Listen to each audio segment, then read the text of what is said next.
ndasubiramo 2026 senga Imana utarayikenera ahubwo uzakenera Imana warasenze Imana. Ndabibutsa ko hari Imana yakoze ahuri naho wavuye uyibuke wibuka kahugeza ari Imana yakugejeje. Imana yagukoreye ubukwe ubaka urugo, Imana yaguhaye kwiga ubona diplome n'izindi zitandukanye, Imana yaguhaye perime, Imana yaguhaye inzu utagira shingana rugero, Imana yagukuye hasi mu muryango gwakwanze, Imana irakubaka urubakika, Imana iguha ubuyobozi bwiza, Imana iguha umutekano. Ibyo byose ni Imana yagiye bikora. Ndetse uyu munsi benshi muravuga igifaransa, abenshi bavuga icyongereza, abenshi mujya hanze y'igihugu mukagaruka, abenshi mufite konte zuzuye amafaranga, abenshi nago mukirira inzara, abenshi nago mukirwaragurika, abenshi ndababona ikintu cyose Imana yakoze. Yambwiye ngo mbibutse ngaho yabakuye naho mugeze. Ese muri hehe? Ese ni kuki mwibagiwe Imana mu mitima? Naga Imana ikobwira ku mibiri, kuko imibiri yacu iragaragaza ko mubaha Imana, iragaragaza ko mujya mu nsengero, iragaragaza ko mushaka Imana, ariko imitima yanyu iri kure y'Imana.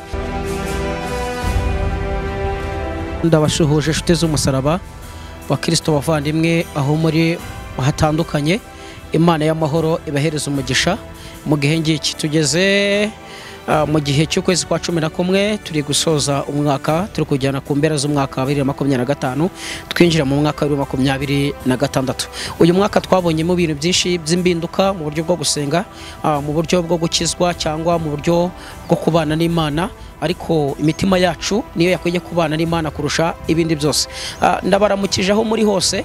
Ubu butumwa burareba umuntu wese w'umunyarwanda umva ikinyarwanda, kuko aricyo kirimi dukoresha ahantu hose uri uherereye. Imana igufashe kubwumva, ndetse udufashije wabohereza n'abandi. Imana yaguha umugisha mu izina rya Yesu. Tumaze uyu mwaka siko ari umwaka wa mbere turi gusenga, ahubwo tumaze igihe kinini dusenga. Birashoboka ko wagiye ugire sheke cyangwa wari ahantu wagiye ugwa mu cyaha, ukongera cyane Imana ikakubabarira, ukagenda ugasubira inyuma, ukagaruka Imana ikakubabarira, itorero rikakwakira. Ibyo nabyo biremewe muri ubu buzima bwa buri munsi. Ko na Eliya naho haro yageze yumva arananiwe kubera urugamba rw'ubuzima. Isi ibamo ingamba zitandukanye kandi irimo ibigeragezo, ibicogoza umugenzi byinshi. Harimo ibibazo imitima, harimo amabuye mu rugendo, harimo imigezi, amahwa n'ibindi byose bitandukanye. Mfite ubutumwa 2026 mbutanze mbere yuko uwo mwaka ugera. Twagiye twumva abahanuzi benshi, twumva Imana yatumye benshi bagiye batandukanye, bamwe n'ibimenyetso twaragiye tubibona, tubona ibigendo bigiye bitandukanye. Ariko ibyo byose nta kindi bikora hamwe n'ijambo ry'Imana no gusohoza kw'ibyanditswe nguko ijambo ry'Imana ryabivuze.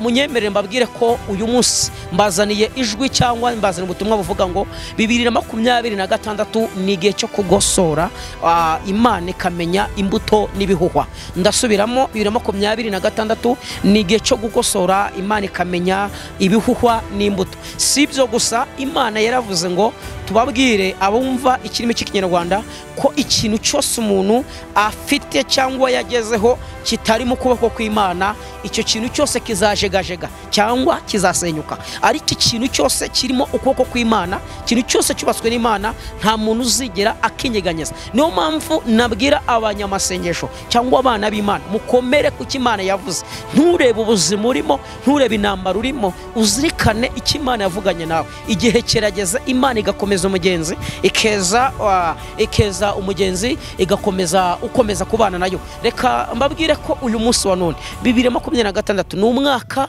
wo kumenya no gusobanukirwa, ni umwaka wo kugwiza ubwenge n'imbaraga zo gusenga. Byuka wongera usenge, ngo abantu benshi mwagabanyije amasengesho ndetse musangaho musize Imana inyuma, mwibwira ko Imana muyifite imbere kandi Imana muyisize inyuma. Kandi umuntu wese wagiye asize Imana inyuma, iyo ageze imbere ahasanga Yorodani, yageze imbere ahasanga Yeriko, yageze imbere ahasanga ubutayu butandukanye. Ariko uyu munsi wa none yongeye kumya ngo mbibutsa yuko mukwiye gushyira Imana imbere kurusha ibindi byose. Abantu bitaye ku buzima, bitaye ku mafaranga, bitaye mu gukomera, mu kuzamuka, mu kubahwa. Yewe abantu benshi bashaka kugira ngo bavaha bajye hariya. Ni nabyiza, ni nako bimeze. Guharanira kubaho n'icyubahiro ntacyo bitwaye, ariko muharanire gushyira Imana imbere. Yo yadukuye muri Egiputa mu buretwa tukagera mu gihugu cy'i Kanani, aho turya kabiri ku munsi, aho twambara, aho twakarabye tugaza neza. Imana yadukijije ibintu byinshi, yadukijije umwanda, idukije inzara, idukiza indwara z'ibyorezo. Imana yaturengeye mu buryo bwinshi bugiye butandukanye.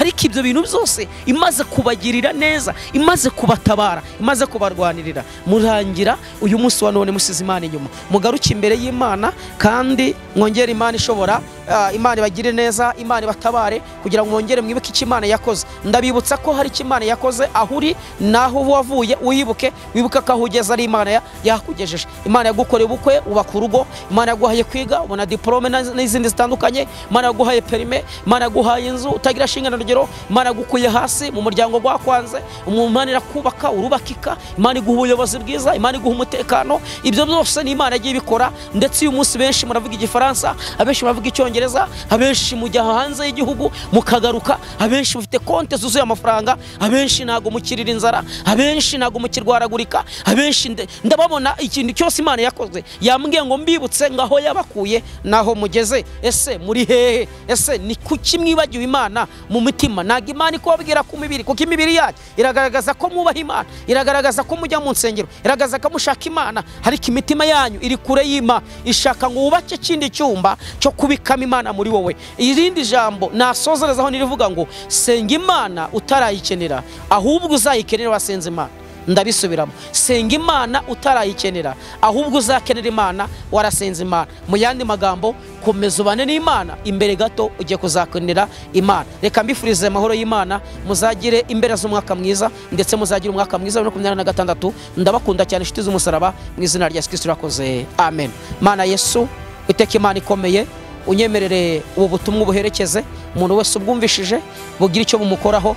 Wongere ukumbuza abantu kumva ijambo ryawe, wongere ukumbuza abantu kubika mu mitima yabo, kubikamo ijambo ryawe. Ijambo ryarambye muri Zaburi, ngo ijambo ryawe nitabaza ry'ibirenge byanjye, ntago nzatsitara mu nzira yari yo yose.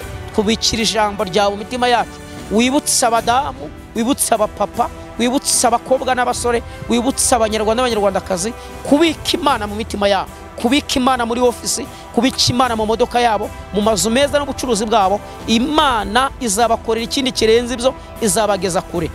Urakoze Mwami Yesu kumvisha gusenga kwacu, kandi kubikoze kuyubahisha mu izina rya Yesu, amen.